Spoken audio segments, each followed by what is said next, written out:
Special episode में आप यही देखने जा रहे हैं। तो सबसे पहले चलते हैं तमिलनाडु के कोयम्बटूर। तमिलनाडु के स्टूडेंट्स की एनर्जी, उनकी क्यूरियोसिटी ने मुझे बहुत प्रभावित किया। आइए देखते हैं। बड़ा कम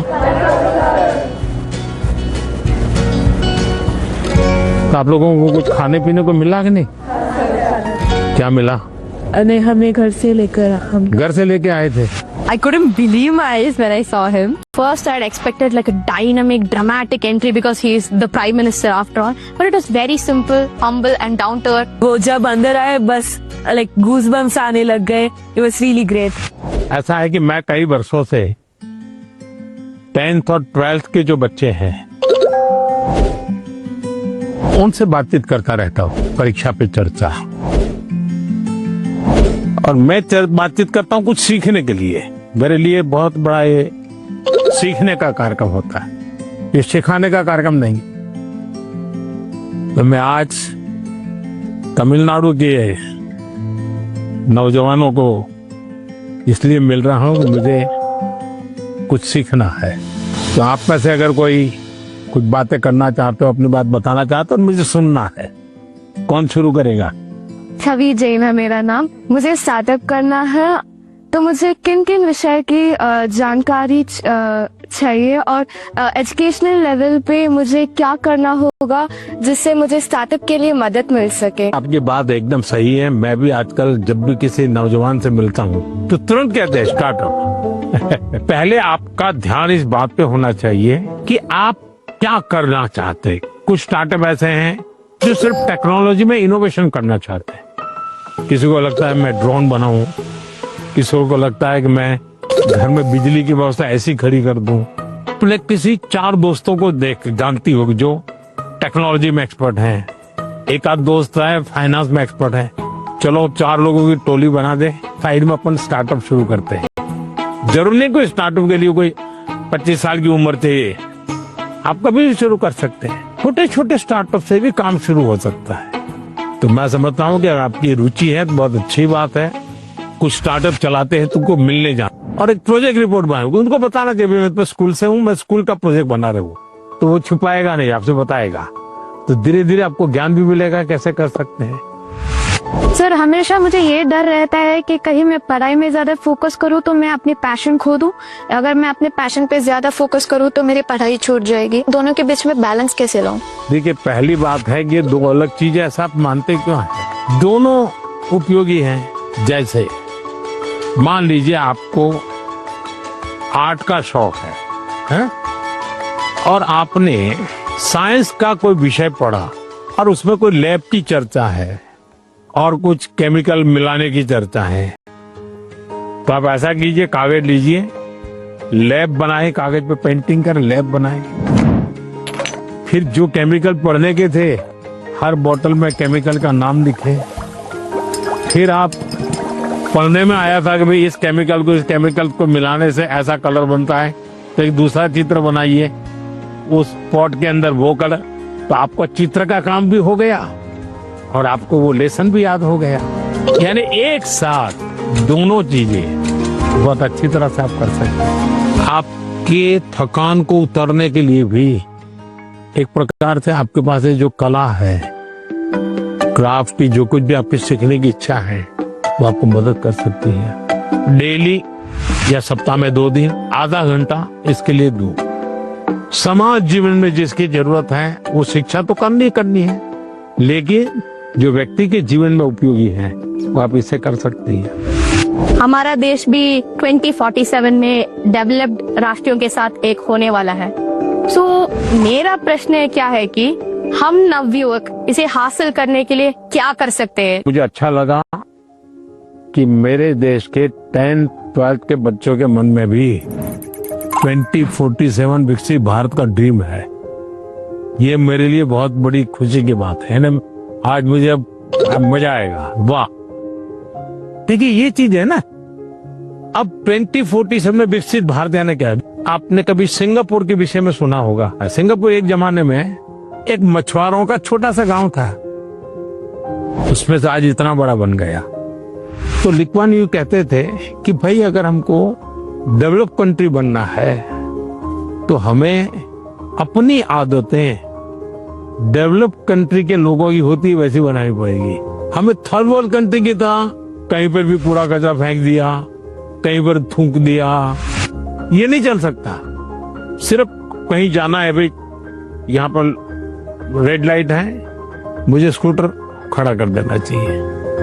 अब छोटी सी चीज है कि भाई हम परिवार में तय करेंगे कि हमारे घर में खाने के बाहर कुछ भी जूठा नहीं छोड़ेंगे। बताइए, सब लोग ऐसा करें तो कितना खाना बचेगा, कितना बड़ा फायदा होगा। तो एक नागरिक के नाते मैं अगर इन चीजों का जीवन में ठीक से पालन करूं तो मतलब कि मैं विकसित भारत के लिए कंट्रीब्यूट कर रहा हूं। अब जैसे वोकल फॉर लोकल, मैं मेरे देश की चीजें खरीदूंगा। मैं भारत में जो चीजें बनी उसको लूंगा। जैसे मैं कहता हूं वेड इन इंडिया। अब कुछ लोग पैसे वाले लोगों को लगता है दुबई में जाके शादी करेंगे, वाह हिंदुस्तान में क्या कमी है भाई। हम सब देश के नागरिक छोटी छोटी चीजों को करें, हम जरूर विकसित भारत बनाने में अपना दायित्व निभा सकते हैं, हम कंट्रीब्यूट कर सकते हैं। He was shocked that, oh my God, a student is actually concerned about this. And he told us that it's the small steps that matter, not the large ones. मेरा आपसे प्रश्न ये है कि कोई भी छात्र या कोई भी मनुष्य अपना जीवन जब व्यतीत करता है तो बहुत सारी चुनौतियों का सामना करता है। जब चीजें डिफिकल्ट हो जाती है तभी हमको हमारा जो मोटिवेशन होता है जीवन व्यतीत करने में वो कम होता है। तो ऐसी स्थिति में सफलता प्राप्त करने के लिए हमें मोटिवेशन की जरूरत है या अनुशासन की? दोनों चीजें महत्वपूर्ण है जीवन में। अगर अनुशासन है ही नहीं तो कितना ही इंस्पिरेशन होगा तो वो इंस्पिरेशन क्या काम का आएगा। मान लीजिए एक किसान है, उसको प्रेरणा मिल रही है, बगल वाला किसान बहुत फसल कर रहा है, इंस्पिरेशन है कि यार उसकी तो 1 एकड़ भूमि है, मेरी तो 4 एकड़ भूमि है, वो ज्यादा कमाता है, मैं कम कमाता हूं, तो उसको इंस्पिरेशन तो वहां से मिलता है। लेकिन ये बारिश के पहले जोतना चाहिए, वो सोचना नहीं, देखेंगे अब हफ्ते के बाद करेंगे। अगर खेत जोतेगा नहीं और बारिश आ गई फिर वो कुछ भी करे उसकी तो हालत खराब ही रहेगी। तो उसके अंदर वो डिसिप्लिन नहीं था, इंस्पिरेशन था कि मैं उसकी जितनी कमाई करूं, लेकिन डिसिप्लिन नहीं थे। भाई मुझे इस समय के पहले खेत जोत के रखना चाहिए, बीज की जरूरत है ला करके रखना चाहिए, बीज को तैयार करने का काम करना चाहिए, तो डिसिप्लिन नहीं था। जीवन में डिसिप्लिन बहुत अनिवार्य है। इंस्पिरेशन में सोने में सुहागा का काम करता है। अगर डिसिप्लिन नहीं है, कितना ही इंस्पिरेशन क्यों ना हो, वो फिर बोझ बन जाता है, निराशा पैदा करता है। When I asked my question, it was a question that was stuck with me from so many years. Now finally I feel great and honored to get a clarity from a person who I've looked up to. Sir, आजकल के जमाने में AI का प्रभाव बढ़ते ही जा रहा है। हम देख सकते हैं कि कई कंपनियों में इंसान नहीं बल्कि एआई एम्प्लॉइज भी होते हैं। तो मेरा ये सवाल है कि क्या हम एआई को डरना है और हम अपने फ्यूचर करियर लेने के समय क्या क्या याद रखना चाहिए? देखिए, हर युग में जब भी कोई नई टेक्नोलॉजी चर्चा होती है, कंप्यूटर आया तो चर्चा हो रही क्या हो जाएगा सब, तो ये हर युग की ये चर्चा का विषय रहा है। हमें किसी चीज से डरना नहीं चाहिए। हमारी कोशिश होनी चाहिए एक, हम उसके गुलाम नहीं बनेंगे। मैं अपने जीवन में मैं ही निर्णायक रहूंगा, वो मेरा मालिक नहीं बनेगा। जैसे कुछ बच्चों का है, मोबाइल उनका मालिक बन गया। अगर मोबाइल नहीं है तो खाना नहीं खा सकता, टीवी नहीं है तो जी नहीं सकता। मतलब ये आप उसके गुलाम बन गए। मैं गुलाम नहीं बनूंगा। एक बार मन में ये पक्का कर, हर टेक्नोलॉजी का हम ज्यादा उपयोग कर सकते हैं। अगर मैं एआई को पूछूं मुझे ये किताब कहाँ से मिलेगी, कौन सी है, इस विषय पे अच्छी किताब कौन सी है, हो सकता है वो गाइड करे, आपके लिए काम आएगा। लेकिन तुम कहोगे मैं ही पढ़ूंगा, तुम ही मुझे बता दो अंदर क्या है, तो फिर गड़बड़। और हमेशा ही नेचर ऑफ जॉब बदलेगा, नेचर ऑफ जॉब बदलना है। और पहले भी जब बैलगाड़ी में लोग जाते थे तो एक प्रकार का जॉब था, अब वो हवाई जहाज में जाने लगा तो बहुत कुछ बदल गया, लेकिन जीवन तो चलता रहा। तो मैं समझता हूँ हमने टेक्नोलॉजी को समझना होगा, खुद का विस्तार करना होगा, उसमें उस टेक्नोलॉजी की ताकत को जोड़ना होगा, हमारे कामों में वैल्यू एडिशन करें। अगर ये होता है तो मैं पक्का मानता हूं कि कितने ही उत्तम से उत्तम टेक्नोलॉजी क्यों ना आए, हमें उपयोग होने ही वाली है, हमें डरने की जरूरत नहीं है। I never believed I would be the one to be chosen to have such a gracious occasion with our Prime Minister. It was a really great experience. I am completely overwhelmed and it felt surreal. It felt like a family more than a prime minister. साथियों, कोयम्बटूर के हमारे युवा साथी पढ़ाई के साथ साथ AI, startup और फ्यूचर की टेक्नोलॉजी को लेकर बहुत जागरूक है। और मैं कह सकता हूँ यही तो है युवा भारत की युवा सोच, जो विकसित भारत 2047 के संकल्प को नीत नई मजबूती दे रही है। साथियों, परीक्षा पे चर्चा का मतलब ही है साथ बैठकर बात करना और एक दूसरे से सीखना। और इसी सिलसिले को आगे बढ़ाते हुए हमारी चर्चा कुछ हफ्तों के बाद कोयम्बटूर से निकल करके छत्तीसगढ़ की राजधानी रायपुर पहुंच गई। वहां भी बच्चों से मेरी बहुत दिलचस्प बातें हुई और मैं कह सकता हूं सिर्फ बातचीत नहीं, बहुत मजेदार चीजें खाने का भी मौका मिल गया। आप भी इसका आनंद लीजिए।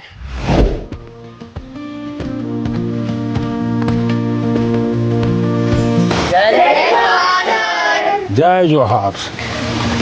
बुध खिलाए बुलाए कि नहीं? हाँ? हाँ, आप भी बहुत सारी मीटिंग्स अटेंड करके आए हैं, आप भी हमारे यहाँ का खाना चाहेंगे? कैसे बनता है?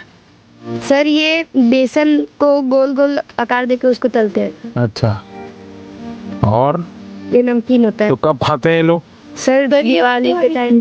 दिवाली टाइम को खाते हैं? ज्यादातर दिवाली टाइम पे बनता महाराष्ट्र में इसको क्या कहते हैं? है। महाराष्ट्र में ऐसा ही बनता हो, चकली कहते हैं। हाँ सर।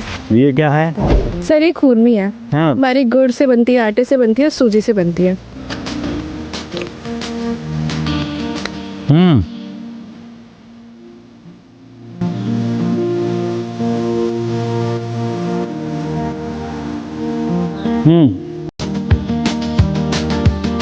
तो बढ़िया खिलाने के लिए धन्यवाद बेटा। वहाँ पे उन्हें खुरमी मिली तो उन्होंने सबको अपने हाथ से के खुरमी खिलाई। It was just so amazing.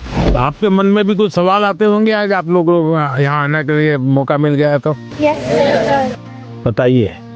हम स्टूडेंट्स को भी एग्जाम्स के बाद वेकेशन से जाने का बहुत मन करता है, तो आप इंडिया में कोई ऐसी 5 जगह बता सकते हैं जहाँ हम भी जा सकें? आप जिस तहसील में से हो, कौन सा तहसील है आपका? सर मैं रायपुर से। रायपुर से। रायपुर तहसील में कौन कौन सी चीजें हैं, इसका जरा लिस्ट बनाओ। 1 घंटा लगेगा, 2 घंटे लगेंगे, जाऊंगा। फिर लिस्ट बनाओ जिले में कौन से हैं जो देखे नहीं है, फिर तय करूं मैं राज्य में कौन से हैं, छत्तीसगढ़ में ऐसी कौन सी जगह मैं गया नहीं हूँ। हमें कहीं पर भी जाए स्टूडेंट के रूप में जाना चाहिए, तब टूरिज्म का मजा आता है। रेल के डिब्बे में जाना, और खास छत्तीसगढ़ में ऐसी कौन सी जगह मैं गया नहीं हूँ। हमें कहीं पर भी जाए स्टूडेंट के रूप में जाना चाहिए, तब टूरिज्म का मजा आता है। रेल के डिब्बे में जाना और खास साथ में खाना भी ले जाना, देखना चाहिए कैसा अनुभव होता है। भीड़ होती है, क्या होता है, लोग बातें करते हैं, क्या करते हैं, इसका एक आनंद होता है, जीवन में सीखने को मिलता है। भारत इतनी विविधताओं से भरा हुआ है, एक जिंदगी भी कम पड़ जाए देखने के लिए। सर मेरा प्रश्न आपसे यह है कि कभी कभी हम एग्जाम के दौरान रिवीजन नहीं कर पाते हैं, जिससे हमारा मन अशांत हो जाता है। तो सर हम अपने मन को शांत कैसे करें, एग्जाम के दौरान भी और एग्जाम हॉल में जाने से पहले भी? एक वीक देख लीजिए परीक्षा के पहले का, सभी चीजों को अपने ऊपर नीचे तो कर ही लिया होगा।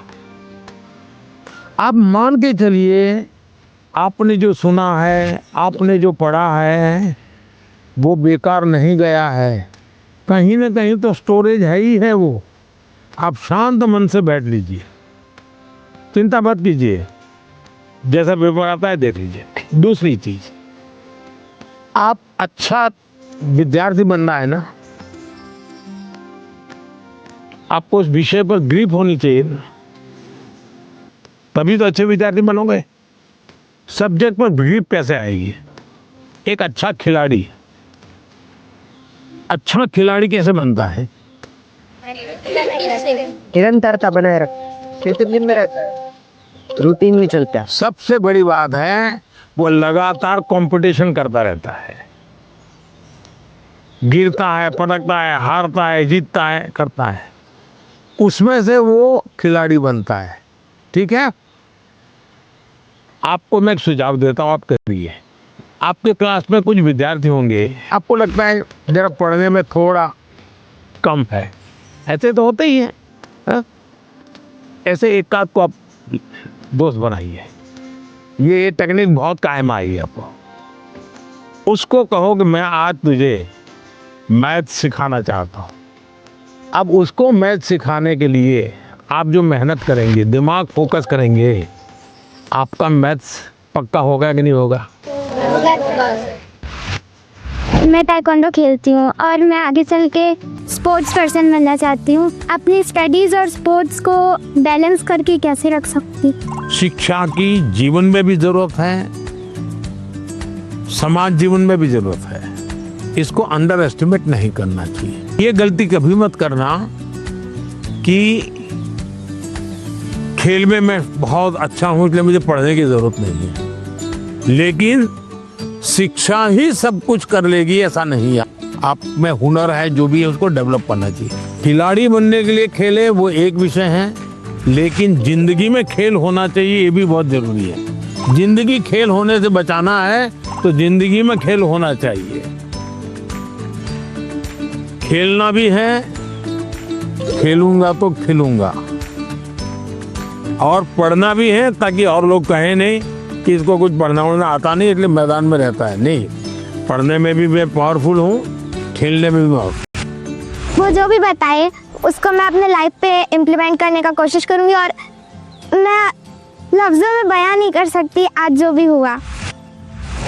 सर मेरा सवाल ये है, जैसे कुछ सालों पहले आपने स्वच्छ भारत स्टार्ट किया था, हमारा नया रायपुर भी डेवलपमेंट की ओर जा रहा है, तो हम एज अ स्टूडेंट उस डेवलपमेंट के लिए या अपने इन्वायरमेंट को प्रोटेक्ट करने के लिए क्या कंट्रीब्यूट कर सकते हैं? प्राकृतिक संपदा को बचाने का हमारे स्वभाव में होना चाहिए, और धीरे धीरे हमें लोगों को जोड़ना चाहिए। अब जोड़ते रहते हैं तो बदलाव आता है।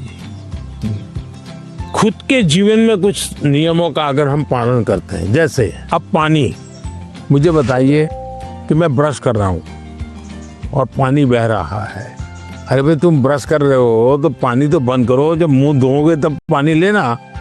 छोटी छोटी चीजें होती हैं। एक बार मैं एक गांव की यात्रा कर रहा था, दूर से मैंने देखा कि एक जगह एकदम से जंगल जैसा लग रहा है, हरी भला।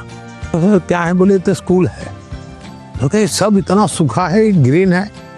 वहाँ एक टीचर थे, उस टीचर ने ये जो पेट्रोल पंप होता है, वहाँ जो ऑयल के कैन वगैरह होते हैं वो इकट्ठे करते थे वो, और बच्चों को कहते थे कि तुम्हारे घर में वो जो पानी होता है जिसमें खाने का कुछ अंश होता है, वो इस बोतल में रोज स्कूल आओगे तब भर करके आना। तो सारे बच्चे वो बोतल भर के या जो उनको कंटेनर दिया है वो भर करके आते थे, और उन्होंने वहाँ पेड़ लगाए थे।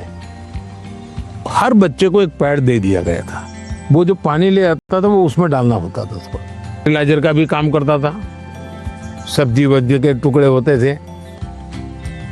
उसके कारण वो पूरा स्कूल को चारों तरफ एकदम से ग्रीन बन गया था। एक टीचर ने इतना बड़ा परिवर्तन लाया।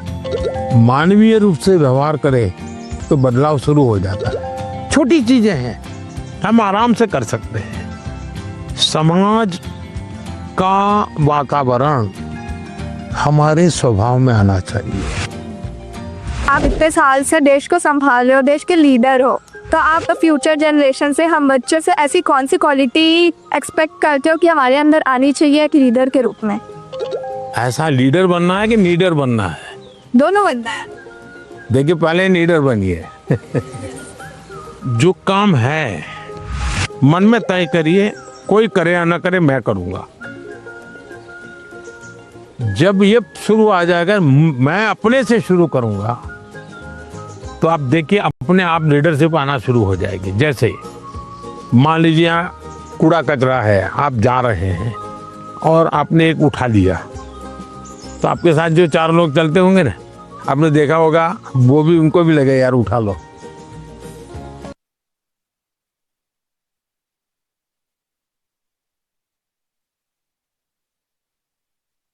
पॉलिटिकल पार्टी बनाना, पार्टी में जाना, लेकिन लीडर का मतलब ये नहीं है कि चुनाव लड़ना, पॉलिटिकल पार्टी बनाना, पार्टी में जाना, लच्छादार भाषण करना, ऐसा नहीं होता लीडर। मतलब लीडरशिप में एक क्वालिटी होनी बहुत जरूरी है कि आप 10 लोगों को अपनी बात समझा पाओ। थोपनी नहीं है, समझानी है। समझाने के लिए पहले उसको समझना है। जो उनको समझ पाता है वो समझा पाता है, जो उनको नहीं समझता है वो कुछ नहीं समझा पाता। और इसलिए हमारी कोशिश ये होनी चाहिए कि उनको समझना चाहिए। उन्होंने बहुत अच्छे से बताया कि किसी के अंदर एक लीडरशिप क्वालिटीज होती है अगर वो किसी चीज के लिए रिस्पॉन्सिबल हो रहा है। If I would describe this world and I would say सपना। मैं प्रधानमंत्री से मिली। I am very lucky. बहुत अच्छा था, मतलब ऐसा एक्सपीरियंस जो लाइफ में बहुत कम लोगों को मिलता है। परीक्षा की तैयारी के अनुभव, परीक्षा के समय आने वाले विचार, स्ट्रेस और लोगों की एक्सपेक्टेशन से जुड़े हुए ढेर सारे सवाल लगातार चर्चा का हिस्सा बनते हैं। और परीक्षा पे चर्चा का मकसद ही है कि हमारे युवा साथी इस पर खुलकर बात करें। परीक्षा पे चर्चा सिर्फ बोर्ड एग्जाम की तैयारियों से जुड़ी नहीं है। मैं जब आपके सवाल सुनता हूं तो स्वाभाविक है मेरे मन को भी वो छूते हैं। मैं अंदाजा लगाता हूं कि जीवन के कई पहलुओं से जुड़ी हुई बातें हमारे युवा मित्रों के मन में लगातार चल रही है। मैं अब आपको गुजरात लेकर चलूंगा। वहां के बच्चों ने और विशेषकर ट्राइबल बेल्ट के मेरे आदिवासी बच्चों ने जो सवाल पूछे, और उन्होंने तो मुझे सचमुच में हैरत में डाल दिया था।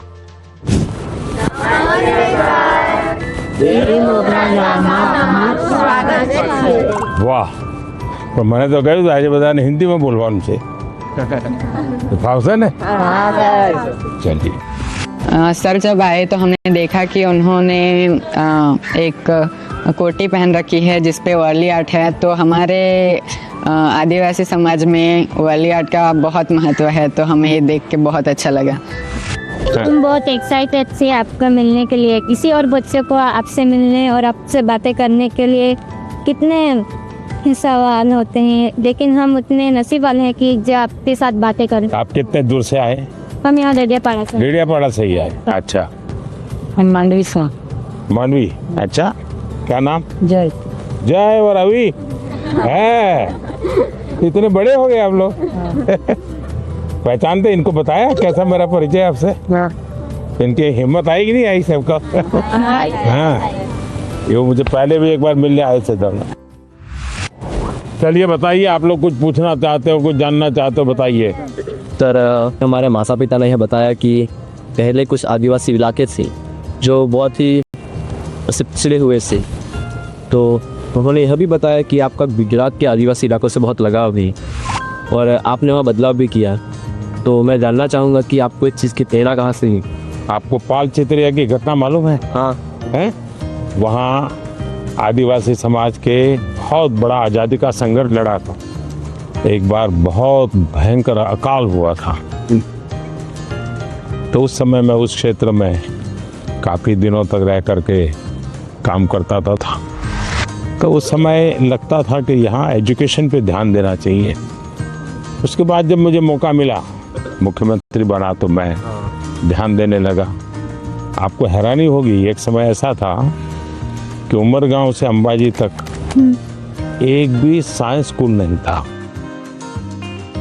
तो बाद में आपने तो देखा, अब तो 2 यूनिवर्सिटी है, साइंस स्कूल है, इंजीनियर ITI है, बहुत सारा बदलाव आया है। उसका बहुत बड़ा लाभ हो रहा है। हाँ सर। आज भी आपको मालूम होगा, एक मैंने PM जनमन योजना बनाई है। आदिवासियों में भी कुछ इलाके और कुछ लोग हैं, समाज, वो और पीछे रह गए। तो मुझे फिर उनके लिए अलग से स्कीम बनानी पड़ी, अलग से बजट बनाना पड़ा। तो मुझे तब से लगता था कि हम शिक्षा पर जितना ज्यादा बल देंगे उतना बहुत तेजी से विकास होगा। दूसरा मेरे मन में था,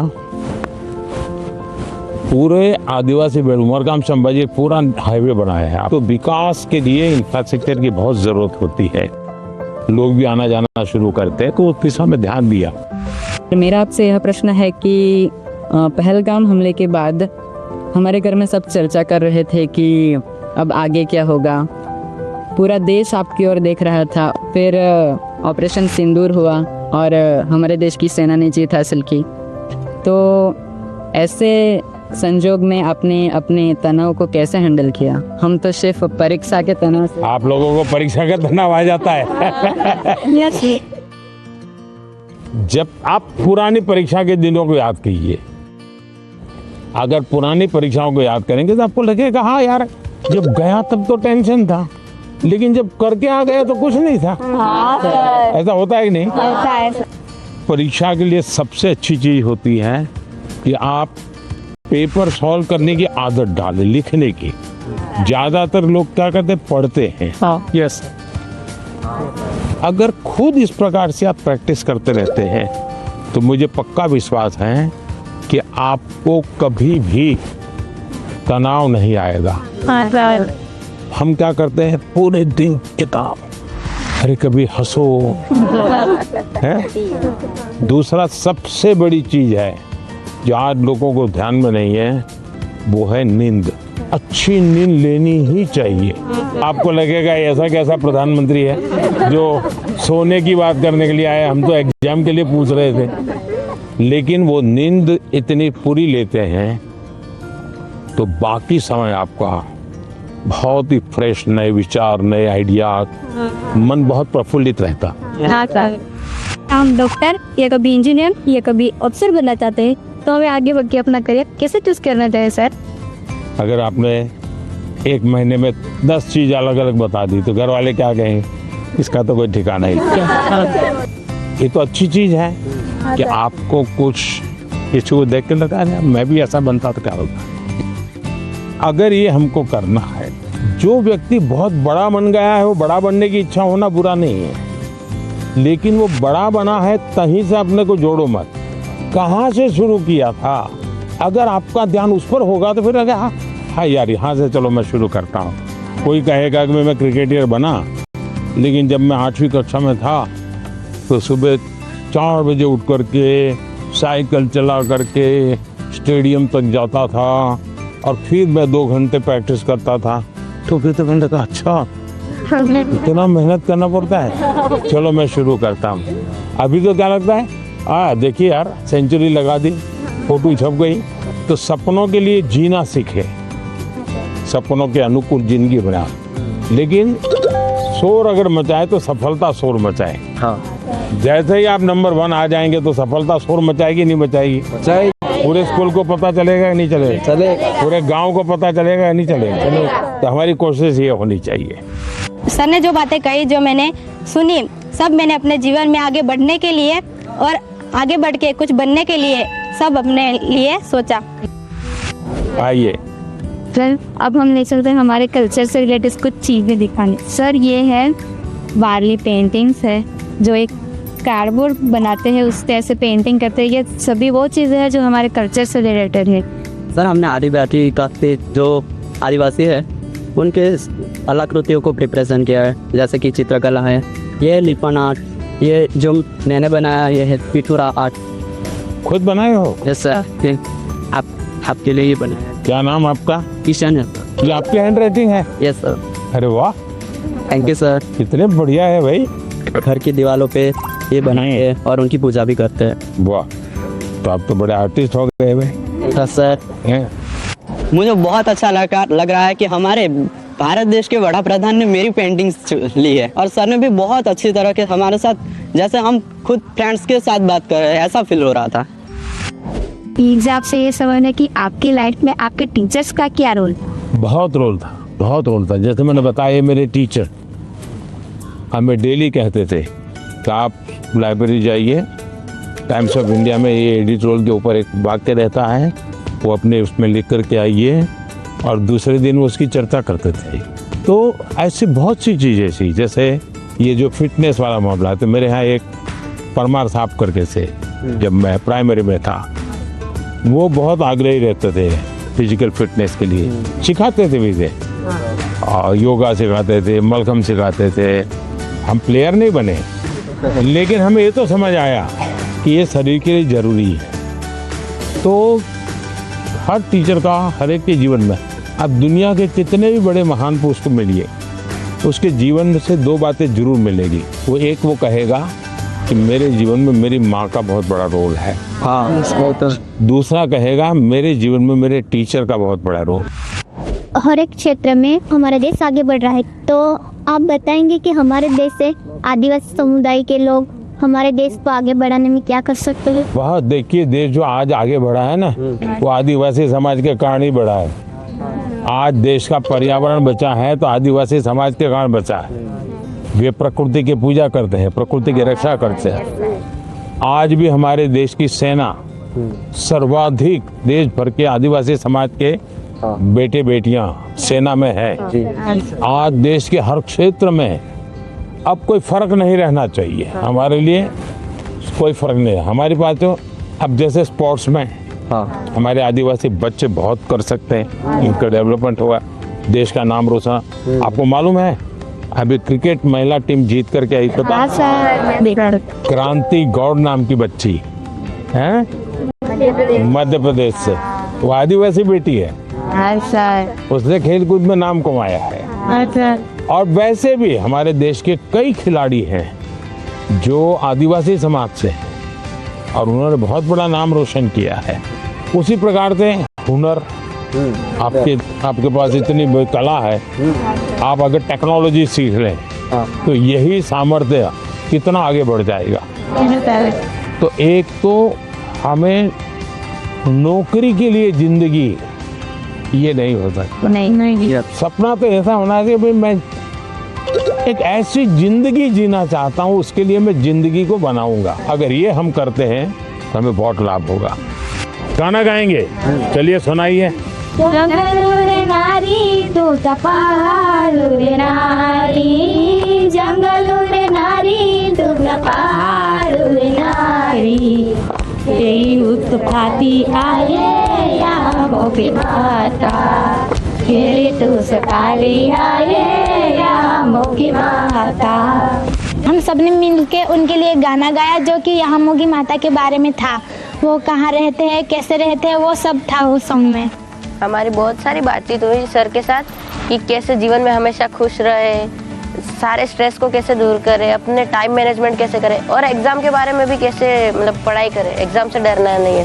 पहले तो मुझे खुद पे आंखों पे भरोसा ही नहीं हो रहा था कि पीएम सर हमारे सामने है। पता ही नहीं चला कि टाइम कहाँ चला गया।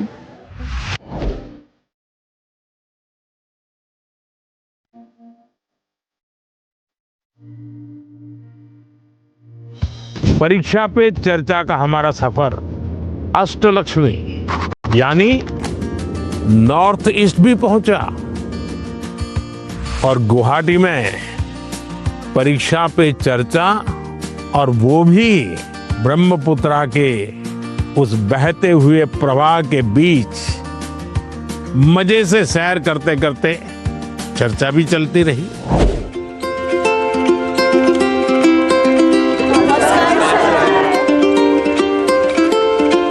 चलिए बैठिए। प्रणाम माननीय प्रधानमंत्री जी, हम सभी आपको एक गमछा पहनाना चाहते हैं। जरूर। असम में आए और गमछा न हो।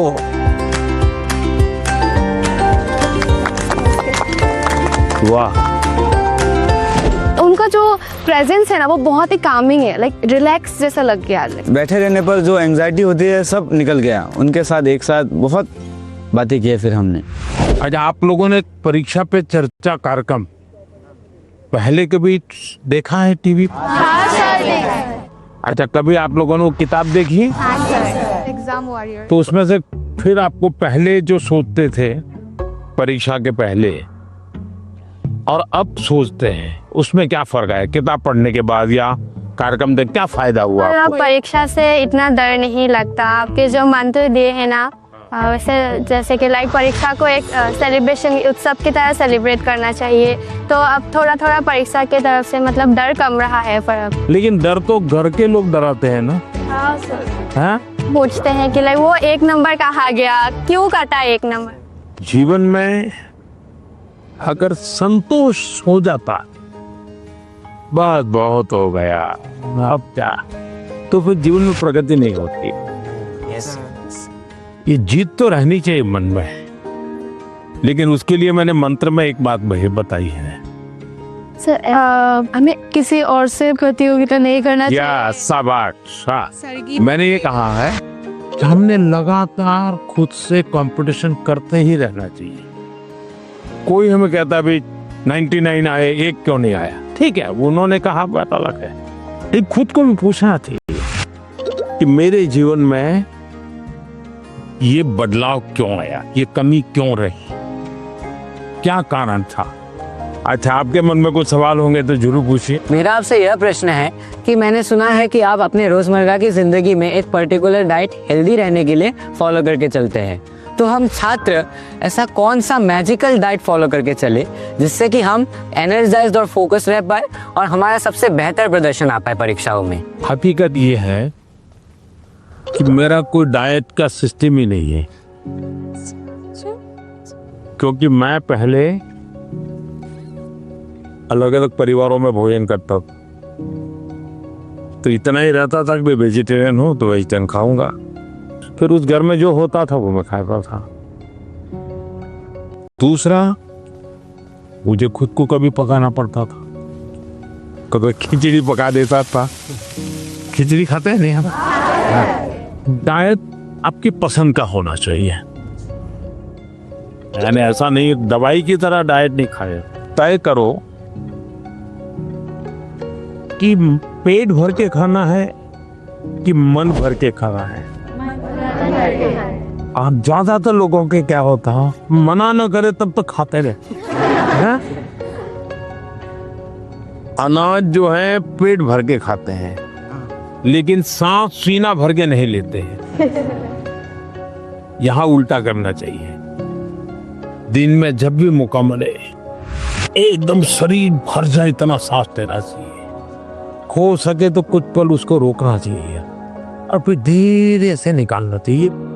हम लोग क्या करते हैं, खाना यानी बाकी 50 कामों में शरीर को सबसे आखिरी प्रायोरिटी देते हैं, लास्ट प्रायोरिटी।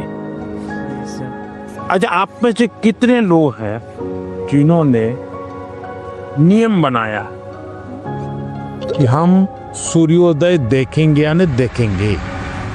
ऐसे कितने? सनराइज। ये शरीर को ये चीजें एक ताजगी देती हैं, एक एनर्जी देती हैं। इनको हमने आदत बनाई है, शरीर को सबसे पहले प्रायोरिटी देना चाहिए। सर, अक्सर हमारे माता पिता हमारे दोस्तों के साथ हमारी तुलना करते हैं, परंतु उससे ज़्यादा दबाव हम पर तब पड़ता है जब हमारे अपने घर वालों या भाई बहनों से तुलना की जाती है। तो ऐसी परिस्थिति में हमें क्या करना चाहिए? मान लीजिए कह दिया पिताजी ने कि देख तेरी बहन के अक्षर कितने बढ़िया है, उसके हैंडराइटिंग कितने अक्षर है, तो अच्छा व्यक्ति क्या कहेगा? उस बहन को कहेगा बहन मुझे सिखाओ ना, मैं कैसे हैंडराइटिंग अच्छा बनाऊं। दूसरा क्या करेगा? बस ये माँ पापा माँ को बहन ही अच्छी लगती है, उसके हैंड राइटिंग अच्छे लगते। मैं इतनी मेहनत कर रहा हूँ, देखते नहीं है। अगर परिवार में भी किसी एक की अच्छाई की बात होती है तो हमने उस भाई या उस बहन से उसकी अच्छाइयों को सीखने का प्रयास करना चाहिए और पिता माता को कहना चाहिए कि आपने अच्छी बात बताई, ये चीज मेरे में नहीं है, मुझे बताइए मैं कैसे इसको तैयार करूं। तो पिता माता का आपकी तरफ देखने का तो देखिए ये बुरा नहीं मानता है, ये इसमें से सीखने का प्रयास करता है। कंपैरिजन से माँ बाप ने बचना चाहिए और मैं हर माँ बाप से कहता हूँ कि कृपा करके आप परिवार में किसी के सामने उतनी तारीफ न करें ताकि बच्चे की आदत खराब हो जाए। इतनी तारीफ न करें एक बच्चे की कि दूसरे बच्चे को लगे कि देखो हर बार ये तो इसकी बात दुनिया में बताते रहते, मेरी तो बताते नहीं। परिवार में अगर निकट हमसे कोई ज्यादा अच्छा है, हमें मनोमन उसको गुरु मान लेना चाहिए। उसको पता नहीं होना चाहिए कि आप उसको गुरु मानते हैं। अब उसको कहना चाहिए यार तुम बैडमिंटन बहुत बढ़िया खेलते हो, मेरी गलती क्या होती है मुझे सिखाओ, तो वो भी अपने आप को बड़ा नहीं मानेगा। वो कहेगा यार ये मेरे से सीखना चाहता है, वो अपने को बराबर ही मानेगा। नर्वसनेस तो ऑब्वियसली थी ही, पर साथ में बहुत उत्साहित भी फील हो रहा था, बहुत खुशी हो रही थी कि मैं मोदी जी से मिलने वाली हूँ। मतलब मुझे लगा नहीं था ऐसा मेरे साथ कभी होगा, पर जब हुआ तो बहुत ही खुशी हुई। अक्सर छात्रों को स्टेज में या फिर लोगों के सामने बात करने में तकलीफ होती है। इसमें आत्मविश्वास बढ़ाने के लिए आप हमें क्या सलाह देना चाहेंगे? तो आप अगर उनको सलाह देनी है तो क्या दोगे? हाँ, आइए मेरे पास, आगे आगे सब लोग आइए। अगर किसी को 1 2 3 में कहना है तो कैसा? सर आत्मविश्वास रखना चाहिए। हाँ, ये आत्मविश्वास जो है ना, उसमें 2 शब्द है। 2 शब्द कौन कौन से हैं? जिसका अपने आप पर विश्वास है उसको कभी डर नहीं लगता। आपको अपने पर विश्वास है क्या? अगर खुद पर विश्वास है तो आप हर चीज को पार कर सकते हैं। जिसको खुद पर विश्वास होता है करता क्या है? पूरी परिस्थिति का मनोमन अध्ययन करता है। आपने स्वामी विवेकानंद जी का ने एक चिट्ठी लिखी थी जब शिकागो में उनका भाषण हुआ, जो बहुत प्रसिद्ध भाषण है और विवेकानंद जी की बहुत तारीफ भी होती है। लेकिन उन्होंने अपने एक शिष्य को चिट्ठी लिखी, जब मुझे शिकागो में बोलना था मैं बहुत नर्वस हो गया कि दुनिया के इतने बड़े बड़े विद्वान, आयु में इतने बड़े बड़े लोग, इतने तपस्वी लोग, मैं क्या बोलूंगा। तो उन्होंने उसको लिखा मैं बहुत था, और फिर बोले मैंने मन में माँ सरस्वती को याद किया और माँ सरस्वती को मैंने प्रार्थना की, माँ मुझ में जितनी शक्ति है उसको जगा दो, जो कुछ मैं सीखा हूं वो एक साथ मेरे जुबा में आ जाए। बोले मैंने ऐसी प्रार्थना की और मैं गया मंच पे, और जब मैंने sisters and brothers of America ऐसा कहता ही 2 मिनट तक तालियां बजती रही। बस वो एक टर्निंग पॉइंट बन गया, विश्वास आ गया। नहीं नहीं नहीं, मैं सोचता था वैसा मैं नहीं हूं, मेरे भीतर तो कुछ है, आत्मविश्वास आ गया। तो हर एक के जीवन में आज कितने ही अच्छे वक्ता क्यों ना हो, कितने ही बड़ा अच्छे खिलाड़ी, आपने देखा होगा क्या सचिन तेंदुलकर कभी 0 से आउट नहीं हुए क्या? होता है तो वो सर पकड़ के बैठ गए क्या? इसका मतलब हुआ हम जो स्थिति है उसको ऑब्जर्व करें, सिचुएशन को एक बार अंदाज कर लेना चाहिए। ऐसा हुआ था, अब देखना आपको लगेगा हाँ अरे ठीक है मैं कर लूंगा। जो आत्मविश्वास शब्द है ना उसको सच्चे अर्थ में जीवन में समझना चाहिए। आत्मा की बात खुद की बात है, कोई ठीक नहीं कर पाए, हमें ही करना होता है। मैं आपके सामने गाना प्रस्तुत करना चाहूंगी। हाँ गाना सुनाओगी? हाँ, डॉक्टर भूपेन हाजरिका का। अरे वाह, बताइए।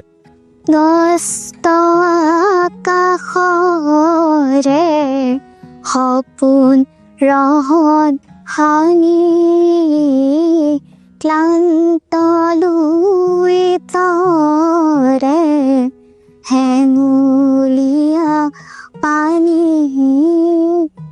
वाह। हमारे गांव में हमारे घर के पास माईजान टी स्टेट है। वहाँ पर मेरी मामी 8 सालों से चाय पत्ती तोड़ने की काम करती है। ओह, तो आप चाय बागान से है। यस। आप पढ़ती हैं अच्छी तरह, माँ पढ़ाती है और चाय का भी काम करती है। तो क्या लाई हो? आपके लिए चाय पत्ती लाई। तो मुझे चाय बनानी होगी। हैं? चलिए, बहुत बहुत धन्यवाद। आपकी माँ को हमारा प्रणाम कह देना। मैंने कभी सोचा ही नहीं था कि टी गार्डन का लड़का होके मैं प्रधानमंत्री जी से मिल पाऊंगा। मुझे विश्वास ही नहीं हो रहा है कि मैं प्रधानमंत्री जी से मिल पाया। इतना जनरेशन गैप होने के बाद भी जब वो हमारे बातों को समझते हैं, मतलब बहुत अच्छा लगा। आपने देखा कि कैसे एग्जाम की बात तो हुई ही, साथ ही लोकल संगीत, असम की चाय, वो भी परीक्षा पे चर्चा का यादगार हिस्सा बन गई।